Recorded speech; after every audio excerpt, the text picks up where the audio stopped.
Grandes batalhas da antiguidade.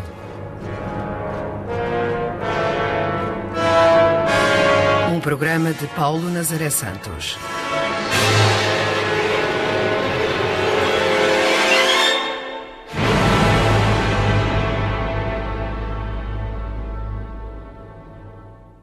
Batalha de Adrianópla, no ano 378.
Que calor!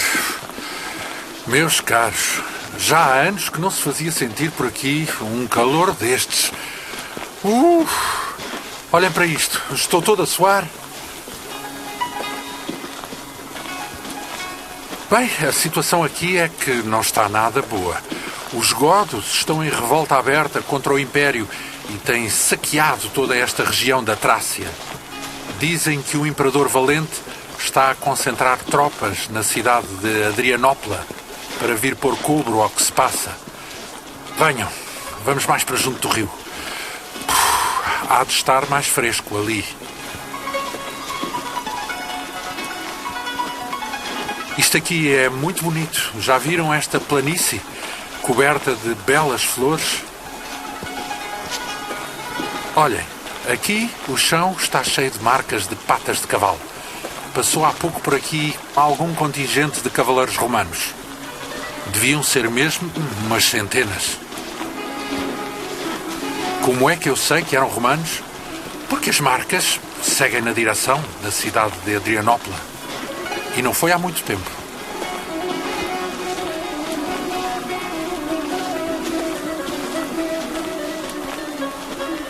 Isto é um lugar idílico.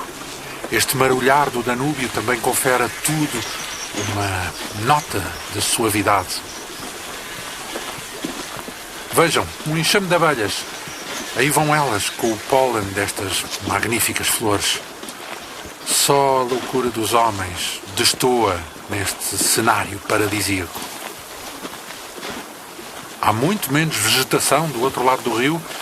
Sim, os romanos fazem queimadas do outro lado para que a vegetação não venha mesmo até à margem do Danúbio e para que eles possam observar o que se passa do outro lado. Aqui não é o caso, mas há zonas onde eles queimam toda a vegetação numa faixa com centenas de metros de largura ao longo da outra margem do Danúbio. Não se esqueçam que este é um dos limes do Império. Os romanos têm muito cuidado com a sua defesa. Tem até muitas vezes o que é o limes. Limes é o limite, a fronteira onde termina o Império e que é defendida por fortificações militares. Os obstáculos naturais, como rios e relevos de montanha, são muitas vezes aproveitados para demarcar e ajudar na defesa das fronteiras. Este rio Danúbio marca um dos principais limes. Para o lado de lá começa a Germânia exterior, onde habitam muitos povos que nunca estiveram submetidos ao Império Romano. É um mundo imenso, onde o Império nunca penetrou. Porquê é que os romanos nunca entraram ali? Bem, não é bem assim. Os romanos entraram e tentaram por várias vezes dominar algumas destas regiões para lá da fronteira do Danúbio, mas nunca conseguiram fazer destes territórios províncias do Império. Vamos afastar-nos um pouco aqui da margem. Era melhor se fôssemos mais para a direita, porque estou a ver que vêm aí alguns barcos a subir o rio e ainda nos podem ver. É melhor se seguirmos por entre aquelas árvores aqui à direita. O piso é mais irregular, mas tem a vantagem de caminharmos à sombra.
Os romanos entraram muitas vezes com o seu exército naquelas regiões da Germânia exterior, tendo pilhado muitos daqueles territórios.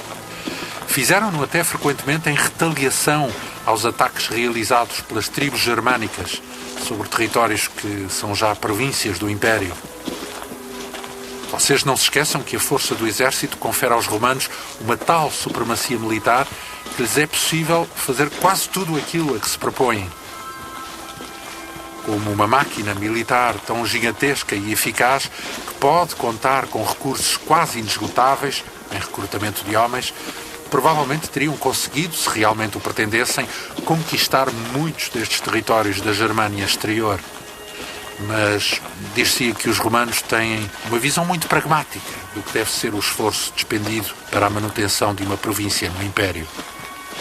Quando os custos de conquista e de manutenção de um território não são economicamente compensadores ou este não tem um claro interesse estratégico, eles preferem mantê-lo fora da sua esfera de influência. Além disso, a existência de fronteiras bem demarcadas, garantidas por uma forte estabilidade militar, é o que tem tornado os limes vastas áreas de prosperidade social e económica. A fixação da população romana acaba assim por ser muito incrementada nas fronteiras pela forte ação mercantil que pode estabelecer com as regiões que estão para além delas. Bem, poderíamos começar por pensar que o Império tem quase 5 milhões de quilómetros quadrados, tendo, portanto, enormes fronteiras terrestres a norte, a sul e ao oriente. Sim, claro, ao ocidente as suas fronteiras são com o Atlântico. Não sei se vocês estão a ver. A norte do Império fica a Britânia, onde existe uma fronteira musculada. O imperador Adriano, em 126 d.C., mandou construir uma sólida muralha em pedra para impedir que os belicosos povos dos Pictos e dos Escotos, que habitam na Escócia, atacassem os territórios imperiais. É a maior muralha construída pelos romanos, tendo aí uns 118 km de comprimento e com uma altura média de uns 4,5 metros. O mais curioso... Caramba! Ia caindo, tropecei nestas raízes. Tenho que andar aqui com mais cuidado. Olhem, os barcos que vinham aí são godos. São embarcações pequenas de transporte.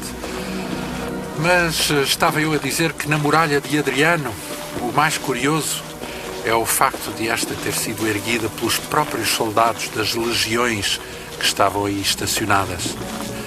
Todos sabemos que a grande força braçal do Império é suportada pelo trabalho escravo e que grandes obras, como seria a muralha de Adriano, são realizadas habitualmente recorrendo a escravos. Mas, além disso, o Império pode ainda contar com a enorme capacidade das legiões para a construção de fortificações e de grandes obras de defesa. Na continuação do Limes, temos o rio Reno, na fronteira oriental da Gália, e depois este rio Danúbio, marcando as principais fronteiras do Império. Estas já não estão guarnecidas de muralhas contínuas, mas apenas por fortificações edificadas em pontos estratégicos. Formam um limes aberto, mas vigiado continuamente pelos limitanenses, que são tropas romanas que residem permanentemente ao longo da fronteira. Como vos hei de explicar? Até ao fim do III século, as legiões romanas deslocavam-se ao longo de todo o território imperial para prevenirem situações de conflito onde fosse precisa a sua intervenção. Com as crescentes necessidades bélicas do Império, o imperador Diocleciano e logo depois Constantino encetaram uma profunda reforma nas estruturas militares. Com o objetivo de poderem suster os frequentes ataques dos povos germânicos, criaram então duas categorias militares paralelas que taticamente se complementam. Uma dessas categorias é os limitanenses, que são tropas fixas que deverão permanecer nas fronteiras com a missão de vigiar e repelir qualquer tentativa de penetração. O outro grande grupo de soldados é constituído por corpos de intervenção rápida designados por comitatenses. Estes, que, pelo contrário, não estão circunscritos a nenhuma região em particular, são unidades de soldados maioritariamente montados, tendo assim grande mobilidade, e cuja função é defender os territórios imperiais de qualquer incursão que não seja possível ser debelada pelos limitanenses. Reparem lá em cima. Sim, na estrada. É um batalhão de cavalaria romana. Vão, de certeza, para Adrianópolis. Devem vir da Mésia Superior. E as outras fronteiras? Sim. A Oriente temos a fronteira que habitualmente é marcada no rio Eufrates, mas ela já várias vezes foi estabelecida noutros locais. Estendeu-se por vezes ainda mais para o Oriente, até o rio Tibre, abrangendo assim o território da Mesopotâmia. Este limes oriental está sempre sujeito a um complexo jogo de forças entre os romanos e os persas, que se aproveitam mutuamente de momentos de fragilidade para tentar conquistar territórios que anteriormente pertenciam ao adversário. Os romanos sempre trataram com bastante mais cuidado este limes, pois sabem bem que lidam aqui com as poderosas forças de um império organizado. No fundo, os persas sempre foram os seus grandes adversários, que, tendo uma sociedade evoluída e grande capacidade militar, têm infligido variadíssimas derrotas aos romanos. Quanto às fronteiras no norte de África, estas nunca sofreram grandes convulsões, pois os povos berberes não têm exércitos organizados que lhes permitam enfrentar as legiões que os romanos aí estacionaram. É um limes bastante mais pacífico e fluido, com áreas onde se realizam essencialmente trocas comerciais, registando-se aí apenas pequenas convulsões esporádicas.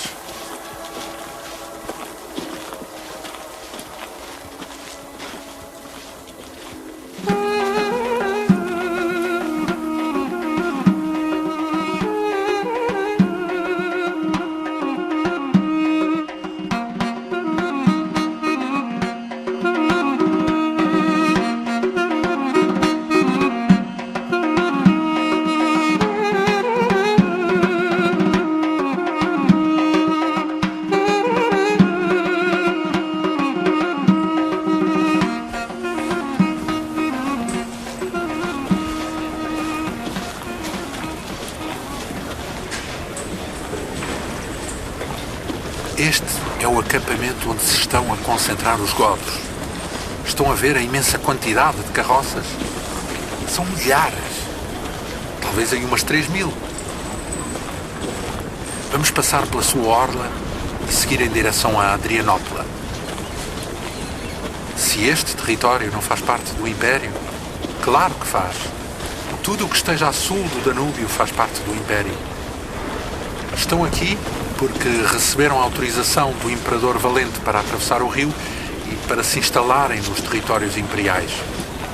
Desde há muito que existem vários povos estrangeiros a viver dentro do Império, mas para o poder fazer tiveram de se submeter à administração e às leis romanas. A sua justiça, o seu modo de vida, os impostos que pagam e especialmente as suas chefias militares passaram a estar submetidas às estruturas do Império.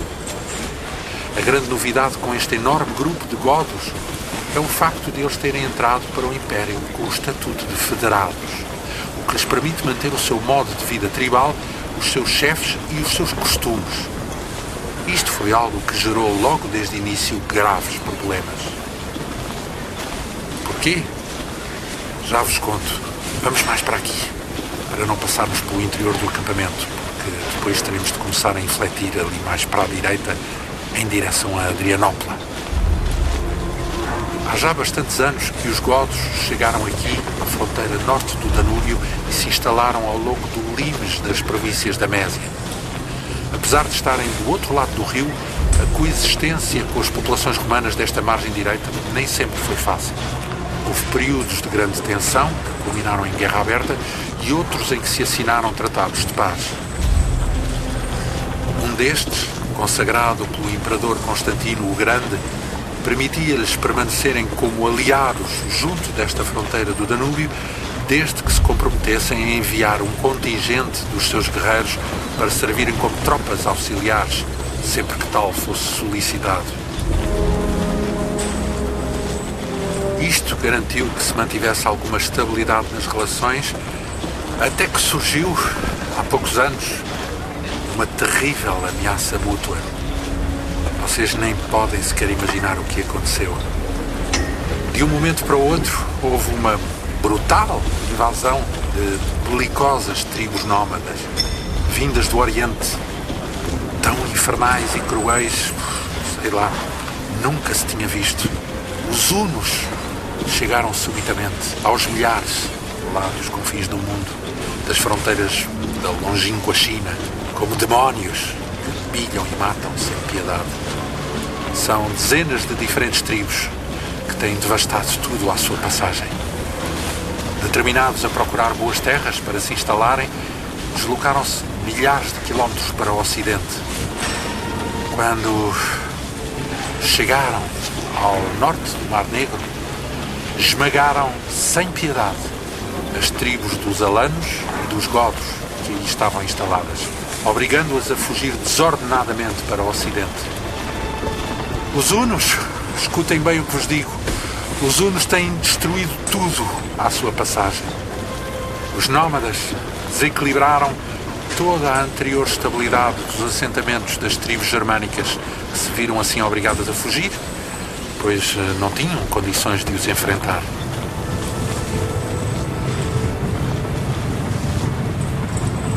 Reparem, estão a ver ali? São centenas de cavaleiros que estão a sair do acampamento. Muitos são godos, mas parece-me que há também bastantes alanos. O que irão fazer?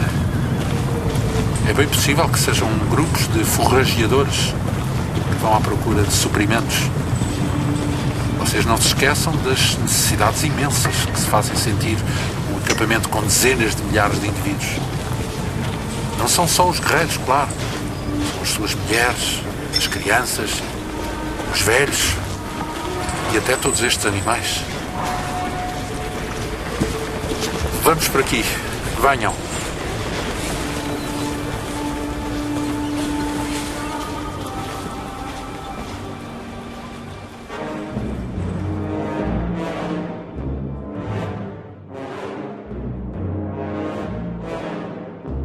Mas estava eu a contar-vos do grande flagelo que foi o aparecimento dos hunos.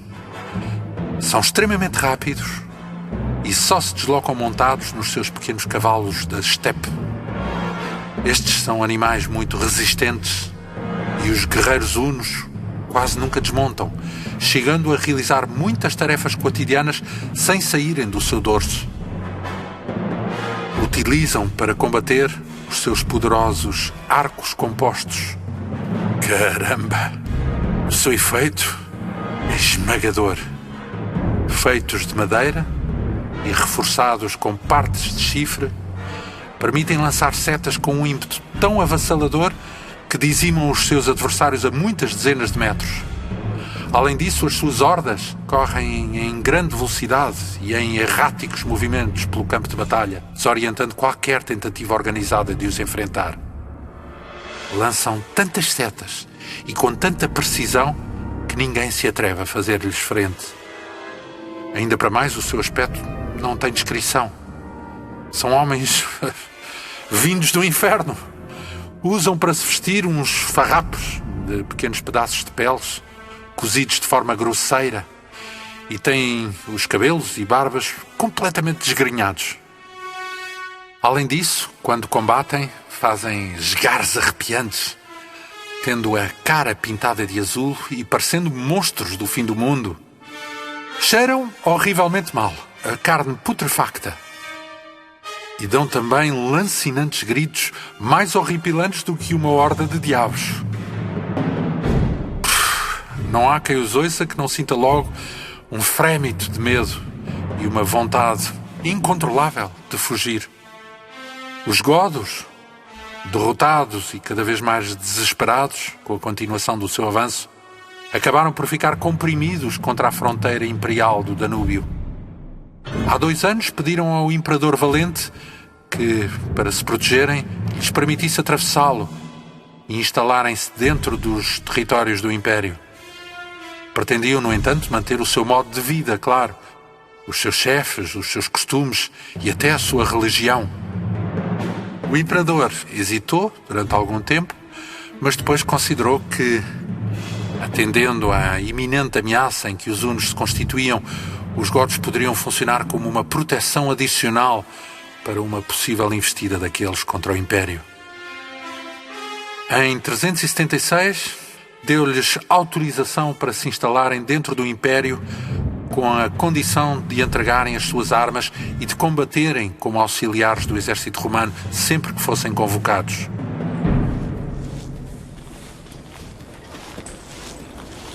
Qual é a religião dos godos? Isso é uma questão bastante complexa. Tal como vários povos germânicos, os godos são cristãos, mas, apesar disso, são considerados hereges pelos romanos, pois professam o arianismo. Pois é, tenho que vos falar disto. Não sei se já ouviram dizer que, em 325, o Imperador Constantino mandou realizar um grande concílio ecuménico em Niceia, cidade da Bitínia, para o qual foi convocada a grande maioria dos bispos cristãos. O objetivo desta grande assembleia foi o de realizar uma unificação da religião cristã, que promovesse um consenso de toda a Igreja nas diversas províncias, pois havia grandes divergências doutrinais. As datas, os dogmas e as cerimónias eram substancialmente diferentes nas diversas regiões do Império, e quer a Igreja, quer Constantino davam grande importância a que se fizesse uma uniformização dos preceitos doutrinais. Vocês não se esqueçam que a religião cristã, nessa altura, estava já bastante difundida no Oriente do Império. Mas no Ocidente era ainda bastante minoritária, nomeadamente entre as populações mais rústicas. Estas eram muito apegadas aos antigos cultos tradicionais politeístas e durante muito tempo receberam mal a mensagem cristã. Aliás, o termo pagão vem de paganos, que não é mais do que camponês, e que com o tempo se veio mesmo a tornar sinónimo de gentio. Neste concílio constituíram-se os fundamentos do que se passou a chamar o Credo Niceno, o estabelecimento definitivo de uma problemática questão cristológica, sobre qual era a real essência de Jesus e de Deus, o Pai, e que era alvo de grandes controvérsias entre os bispos. A divergência teológica começou quando um presbítero de nome Ário, fundador do arianismo, defendeu em Alexandria que Jesus foi criado pelo Pai e que, portanto, não se poderá considerar que tenha a plenitude da eternidade como este. Ário insistia assim em afirmar que houve um tempo em que o Filho não existia, alegando que Cristo teria sido criado apenas como um instrumento de Deus e não teria a mesma natureza divina do Pai. À doutrina de Ário aderiram outros importantes bispos, como Eusébio de Cesareia e Eusébio de Nicomédia, o que ocasionou um violento cisma teológico no seio da Igreja. O arianismo foi logo liminarmente repudiado pelos restantes bispos, que viam nele a negação do dogma da encarnação do Senhor. O diácono Atanásio e o bispo Alexandre de Alexandria defendiam a plena divindade de Cristo e, num sínodo convocado para resolver a questão, foi deliberado que a doutrina de Ário deveria ser erradicada do seio da Igreja. Após o tal concílio de Niceia, o seu estatuto tornou-se definitivamente herético, levando a que todos os que a professassem ficassem fora da ortodoxia cristã. Ainda para mais, Constantino concedeu a todas as deliberações saídas deste concílio o beneplácito do poder imperial, exigindo que fossem respeitadas em todas as províncias como dogmas da doutrina universal, ou catolicismo. O dramático de toda esta situação é que quase todos os povos germânicos, que já estavam convertidos ao cristianismo, eram seguidores do arianismo, tendo-se assim visto excluídos da Igreja e ficando desde então rotulados com o label de hereges. Vocês nem imaginam o problema que isto gerou. Os godos, já há mais de 30 anos que tinham sido convertidos ao cristianismo pela mão de um extraordinário missionário chamado Úlfilas. Este é um godo originário da Capadócia que se tornou bispo durante os anos mais acirrados da controvérsia ariana, tendo-se deixado convencer pelo argumento de Ário quanto ao estatuto da divindade de Cristo. Após ter sido ordenado bispo em Nicomédia, Úlfilas apressou-se a regressar para junto do seu povo, procurando a sua conversão. Mas quase nunca estas tentativas de conversão são bem vistas pelos chefes tribais. E em 348, Úlfilas viu-se obrigado a migrar com os godos convertidos, tendo sido autorizado a instalar-se dentro do Império na província da Mésia. O Lubinho, que é o próprio Úlfilas, é esse o significado do seu nome em godo, iniciou então um trabalho gigantesco que só alguém com uma fé extraordinária teria coragem para se propor realizar. Ele quis então dedicar a sua vida a uma gigantesca tarefa.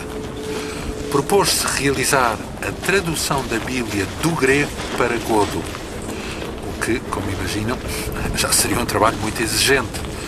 Contudo, o que é mais espantoso é que não haveria maneira de o poder fazer, pois os godos não tinham qualquer forma de escrita. Toda a sua cultura e tradição eram transmitidas de forma oral e nunca sentiram a necessidade de desenvolver, como aliás a generalidade das outras tribos germânicas, nenhuma forma de escrita. Assim, para realizar a tradução, Úlfilas teve também de criar o que passou a ser conhecido como alfabeto gótico. Estabeleceu não só os seus signos, bem como todas as suas correspondências fonéticas, para que o texto fosse compreensível aos seus irmãos.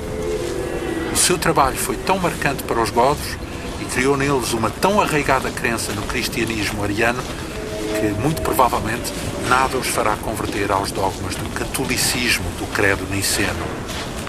Quando os godos se instalaram em Marcianópolis, já nos territórios do Império, começaram de imediato a sentir a hostilidade das populações e a ter problemas graves com a administração romana.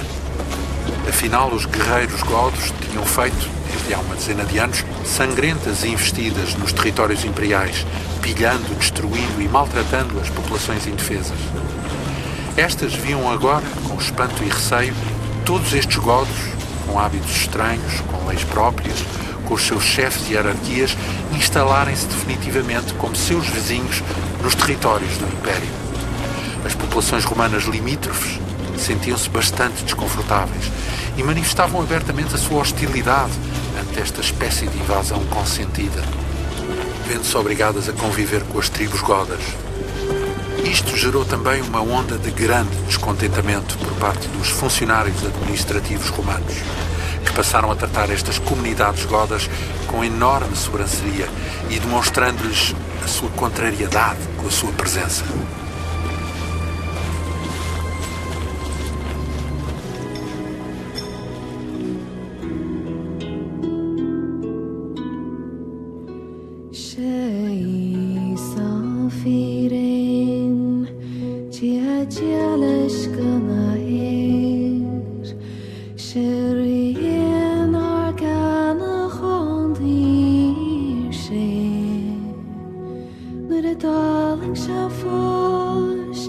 agus bás ar a grais Dúr sásas na bacíns méid agus alúla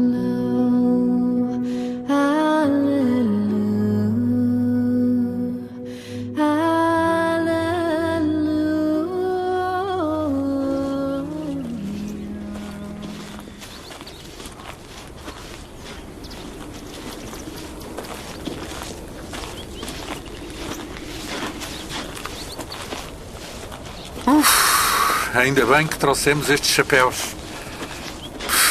Senão já estaríamos aqui, sei lá, à beira de uma insolação. Não me lembro de um calor assim nos últimos anos. Pois, como vos dizia, tudo isto criou uma difícil situação em que godos e romanos consideram que têm razões para estar descontentes com tudo o que se tem passado. Sabem o que vos digo? É bem possível que os funcionários da administração imperial, desconhecedores da realidade prática militar, que terá levado o Imperador Valente a permitir a entrada dos bárbaros, estivessem bastante contrariados com a incompreensível decisão de permitir a sua instalação. Não se esqueçam que dezenas de milhares de godos entraram no Império num curtíssimo espaço de tempo, o que gerou um caos logístico na administração romana. Lupicino, um dos principais funcionários romanos, teve dificuldade em dar resposta às necessidades básicas dos godos. Esfomeados, sem teto onde se abrigarem e numa desordem causada pelo seu rápido movimento para as terras ainda em distribuição pelos diferentes clãs, nem a forte estrutura militar romana conseguiu manter a ordem. Sim, claro, os godos formam uma grande coligação de clãs, embora estejam liderados por um carismático chefe chamado Fritigerno. Em suma, os godos foram vistos com muita desconfiança, rotulados pelas populações romanas como indesejáveis e inclusive como hereges, tendo mesmo os funcionários da administração procurado dificultar-lhes a vida. Ao longo de muitos meses, houve uma clara má vontade para com eles. Por seu lado, os godos também foram tendo fortes razões para estarem descontentes com tudo o que se passava.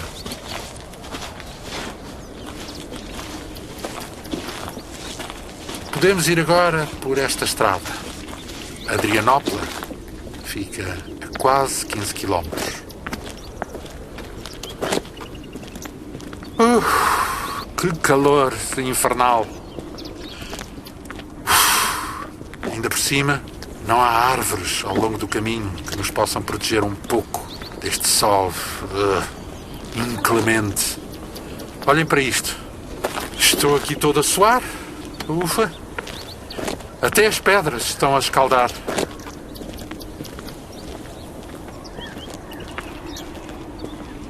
Mas dizia eu que, segundo o que se ouviu dizer, o tal alto funcionário romano, Lupicino, foi a maior fonte de problemas, levando os godos a ficarem desesperados com uma gravíssima falta de víveres.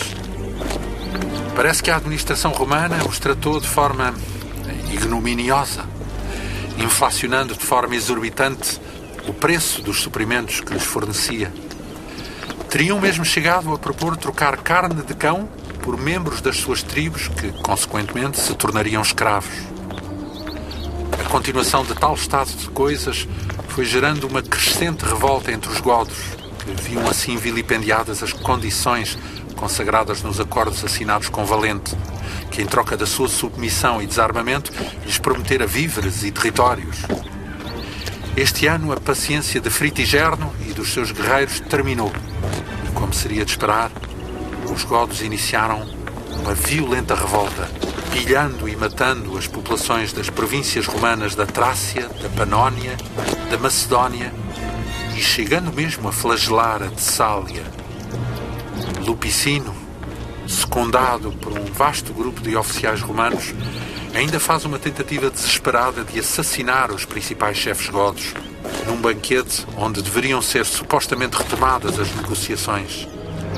A tentativa foi frustrada e os chefes godos, que já estavam desconfiados das intenções romanas, não só conseguiram escapar, como acabaram mesmo por massacrar Lupicino e muitos outros oficiais romanos. Com a urgente necessidade de conseguir armas para os seus homens mal armados, devido à imposição da sua entrega quando passaram o Danúbio, Fritigerno pilhou uma das grandes fábricas romanas de armamento. Com elas, nos últimos meses, tem realizado de novo um brutal saque dos territórios da Trácia. Ao que parece, a resposta do Imperador Valente vai ser agora musculada e rápida. Parece que vai lançar uma grande campanha contra os godos, tendo mobilizado todos os seus recursos militares, mandando vir tropas da Arménia, da Panónia e mesmo da Transalpina, com ordens para se dirigirem para aqui. Sim, claro, aqui, para esta cidade de Adrianópla, para onde nos dirigimos. Os romanos já não devem demorar muito a... Caramba! Vejam lá em cima na estrada! São cavaleiros batedores romanos que vêm aí. Será que é já Valente e o seu exército?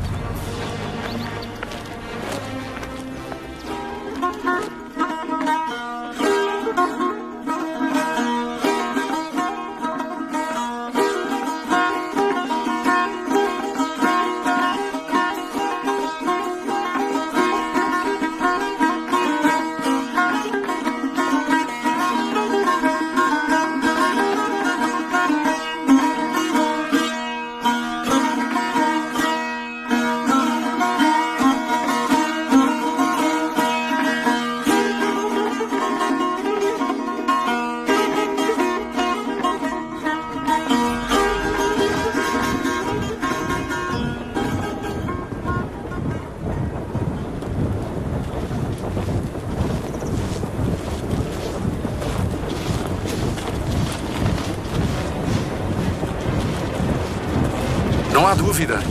É mesmo o exército de Valente. O Imperador deve estar ansioso para punir os godos pela sua revolta. Vamos segui-los furtivamente. Eles dirigem-se para o acampamento onde nós passámos há pouco. Vejam, no comando vêm vários oficiais bem conhecidos aqui no Oriente. Alguns deles foram mesmo enviados com tropas por Graciano, que é o imperador da parte ocidental do Império. Graciano é o sobrinho de Valente e parece que se comprometeu a vir ajudar o tio nesta batalha. Aquele ali é o famoso general Frigérido e logo atrás vem Saturnino, o mestre da cavalaria de Valente. Caramba! São milhares de homens. Devem estar estafados, tendo tido que caminhar quilómetros sob esta canícula desde Adrianópla. Aquele é Vítor, o comandante militar romano do Oriente. Vocês farão uma pequena ideia da dificuldade que é caminhar com este calor, carregados com todo aquele peso das armaduras, escudos e capacetes.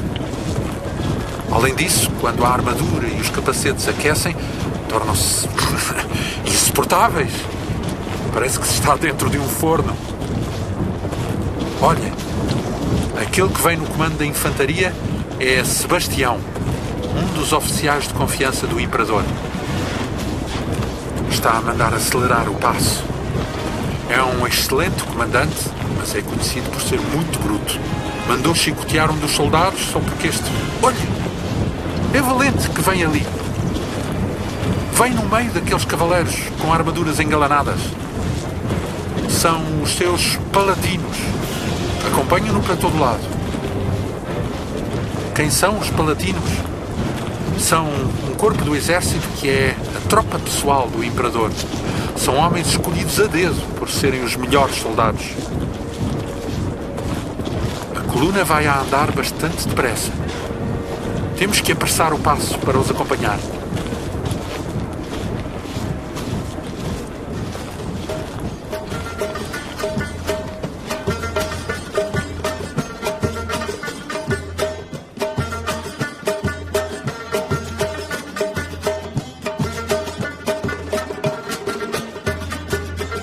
Can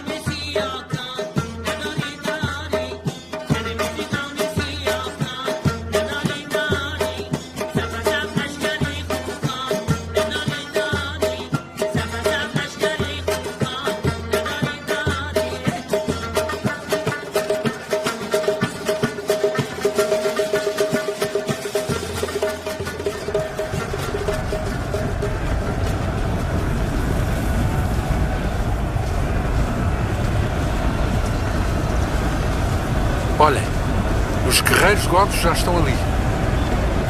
Estão já a descer da elevação onde tem o carrago.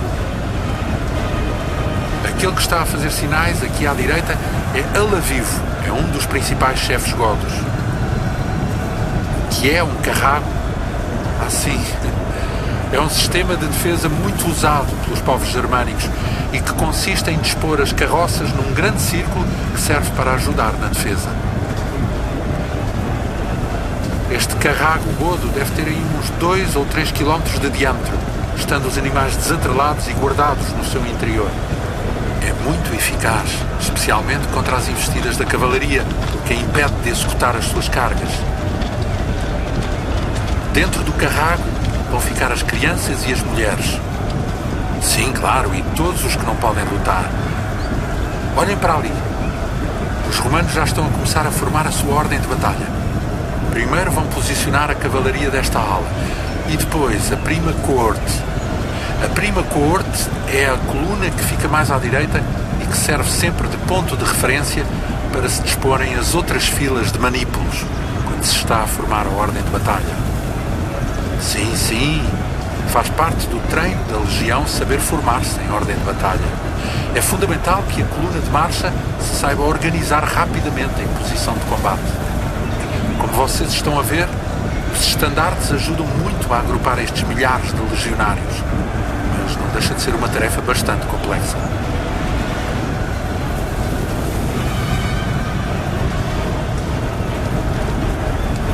O que é isto? Mas que fumarada é esta? O que é que se passa? Meu Deus! Olhem para aquilo! O mato à nossa direita está todo a arder. Está a ficar com chamas altíssimas. O que estará a acontecer? Olhem! E mesmo já do outro lado, lá ao fundo, já repararam que o mato também está a começar a arder? Que fumarada horrível! Até custa a respirar. Os guerreiros godos já saíram do carrago e parecem muito decididos a enfrentar o ataque romano. Olhem, parece-me que Fritigerno também já ali está. É aquele vestido de negro que está agora de costas. Sim, sim, ao que parece os godos não serão mais do que uns 10.000 guerreiros, mas eu acho que se passa qualquer coisa de estranho. Tenho a sensação de que deveriam estar aqui mais godos. Não sei, mas parece que vem aí um emissário godo. Está a dirigir-se para a comitiva de Valente. O que se passará? Isto é tudo muito esquisito. Que calor abrasador. E o fumo torna isto. Já compreendi. Os godos estão a incendiar todo este matagal porque o fumo está a vir quase todo em direção aos romanos e a provocar ainda mais calor. Mais calor e até dificultar a respiração e a visibilidade. Deve ter sido Fritigerno que mandou fazer isto. Ele é um chefe muito astuto. É, aliás, por isso que conseguiu tornar-se o líder de todos estes clãs godos. Reparem, que coisa estranha. O emissário é um clérigo. Está vestido com batina e tudo. Está a negociar com Valente. Talvez os godos tenham alguma esperança de chegar a um acordo que possa evitar esta batalha. É que Valente também professa o cristianismo ariano, tal como eles. Será que vão chegar a acordo? Mas é também muito esquisito que Fritigerno tenha mandado apenas um clérigo para negociar. Deveria era ter mandado uma comitiva que integrasse chefes com autoridade para negociar com Valente. É o que eu vos digo. Isto está-me a parecer tudo muito estranho.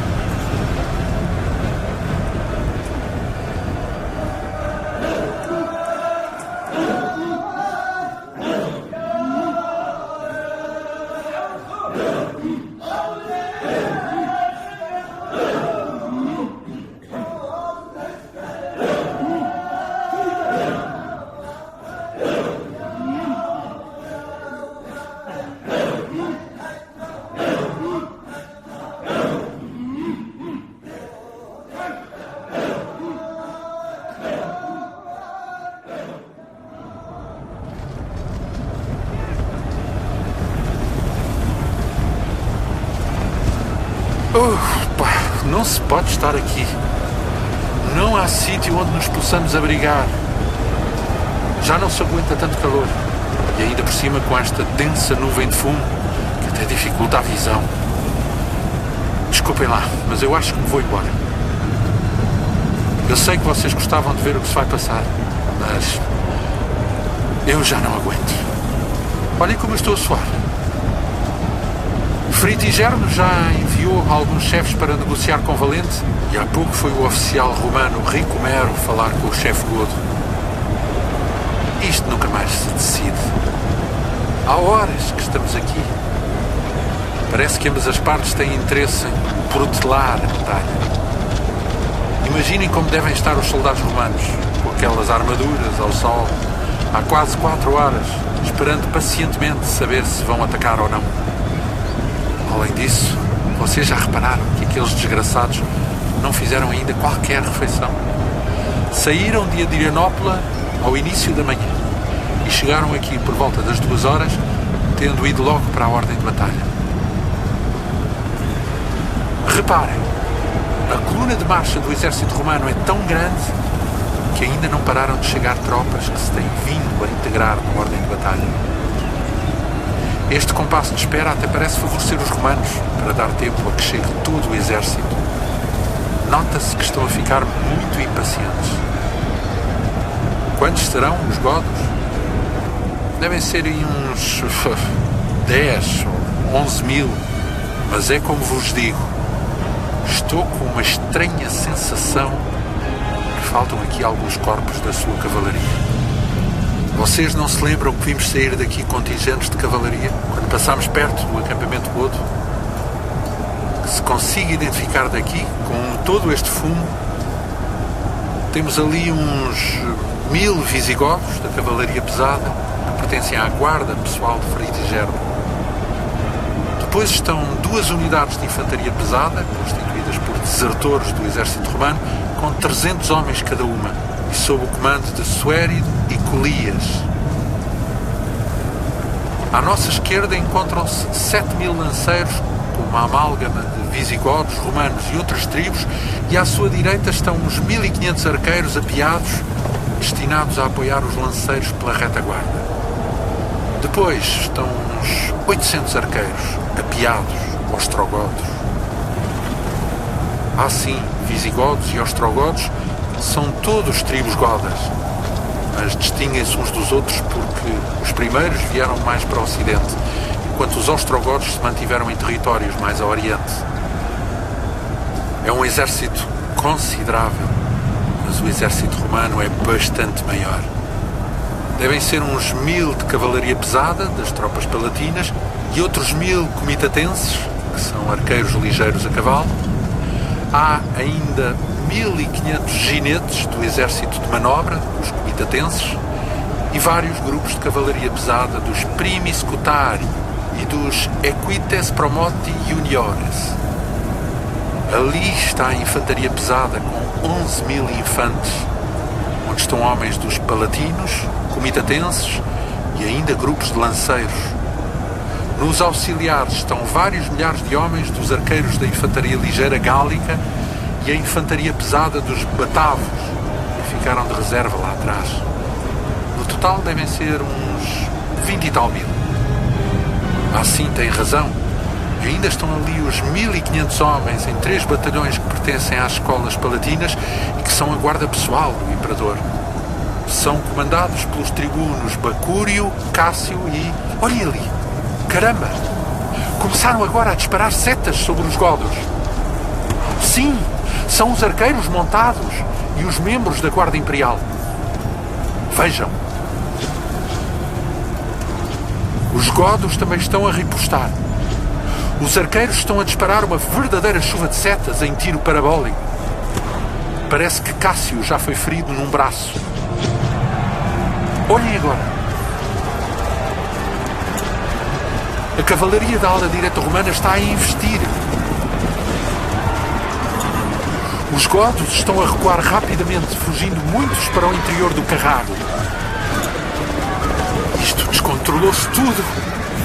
Valente ainda não tinha dado qualquer ordem de ataque. A cavalaria romana avançou sem o apoio da infantaria da sua ala e agora está a ser violentamente fustigada pelos arqueiros godos. Que grande descoordenação no exército romano. Há muitos já a ser mortos porque aproximaram-se tanto que as setas vêm em tiro direto e com muito mais ímpeto. Meu Deus, estão a cair agora às centenas. Já estão a ficar cercados porque estão muito isolados e avançados no terreno. Muitos dos cavaleiros romanos tentam recuar, mas estão a fazê-lo de forma caótica. Os godos, apiados, já saíram de trás das carroças e investem agora com fúria, enquanto lançam tremendos gritos. As linhas romanas estão já no alvoroço. Alguma da infantaria faz menção de avançar, mas Sebastião está a tentar ainda retê-los na ordem de batalha. São mesmo violentamente empurrados pelos próprios cavaleiros romanos que procuram fugir do enxame de setas que os persegue. Toda esta ala romana aqui à direita está a ficar em frangalhos. A infantaria goda já se apercebeu e está a aproveitar para fazer uma brutal investida. Não é possível. Como pôde esta ala direita romana ficar de um momento para o outro tão desorientada? A infantaria pesada goda está a conseguir fazer muitas baixas.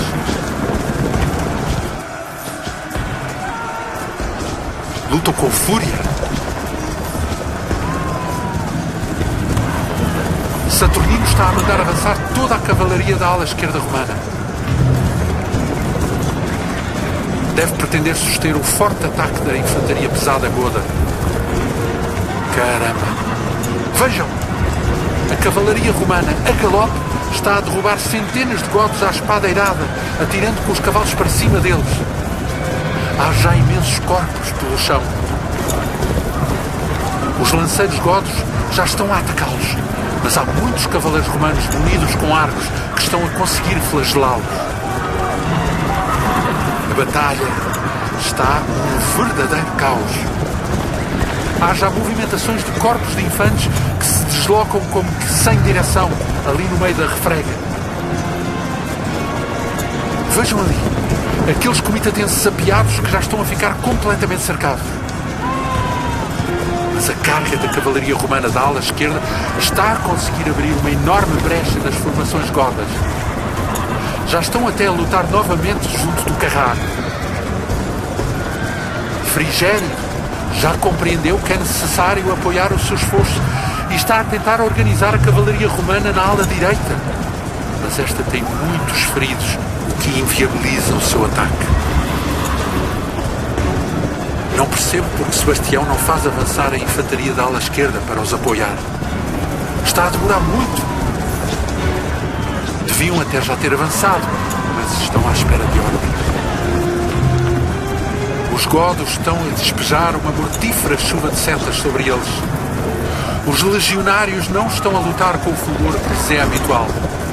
Devem estar exaustos com as horas de espera que tiveram que aguentar debaixo deste sol inclemente. Esperem lá. O que é que... Vocês estão a ver? Não é possível. Vêm milhares de cavaleiros a descer a colina. Ali! Não estão a ver?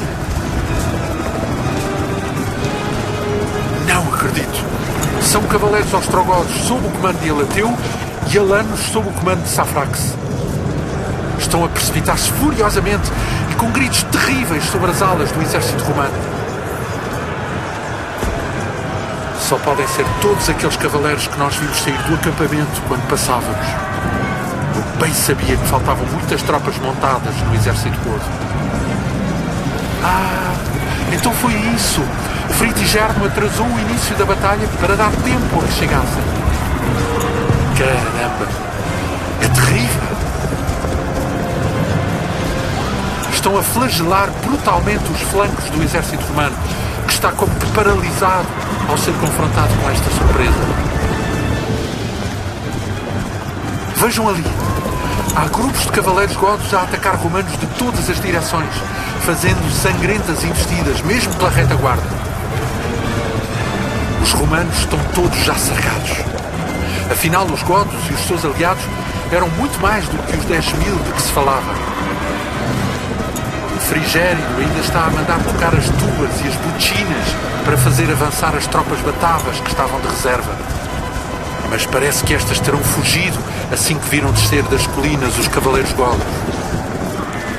Os paladinos e alguns grupos de romanos ainda estão a lutar furiosamente, mas estão cercados e a ficar cada vez mais apertados, não tendo já espaço sequer para manusear os gládios. As setas dos cavaleiros alanos estão a flagelá-los em massa. É uma chacina. Já não há qualquer esperança para os romanos. Ouçam bem como são desesperados os lancinantes gemidos destes milhares de homens gravemente feridos, que se contorcem no chão, pisoteados pelas patas rápidas dos cavalos dos alanos e dos ostrogodos, que disparam sem descanso sobre os romanos que ainda conseguem lutar. Não há qualquer forma de fugir deste inferno. Os romanos que ainda o tentam são mortos pelas costas, perseguidos pela fúria dos cavaleiros golos. Vocês conseguiram ver o que aconteceu com Valente e a sua guarda pessoal? Eu também não. Mas já não estão aqui. Que derrota esmagadora. Lembrem-se disto para o resto dos vossos dias. Nesta tarde funesta, desapareceu para sempre o derradeiro grande exército romano.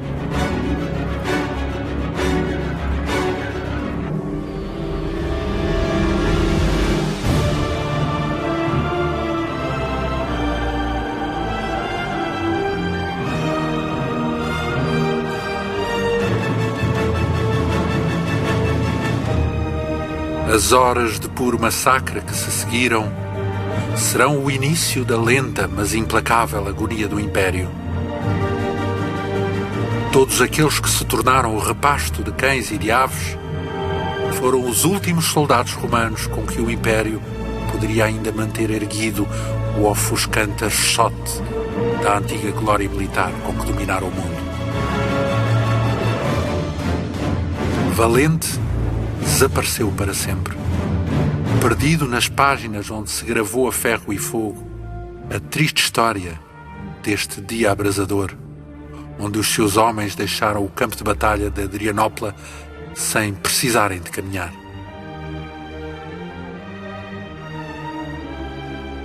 Durante mais 100 anos, o Império vai fingir que ainda é um Hércules, mas a potência dos seus braços apenas tem a força que outros lhe emprestam. Só até que estes percebam, com espanto, que Roma já só é um cadáver.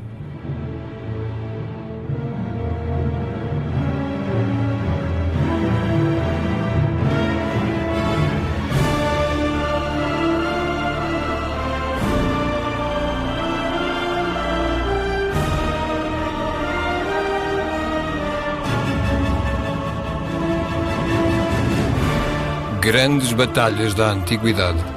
Um programa de Paulo Nazaré Santos, com narração de João Almeida e sonoplastia de Tomás Anaori.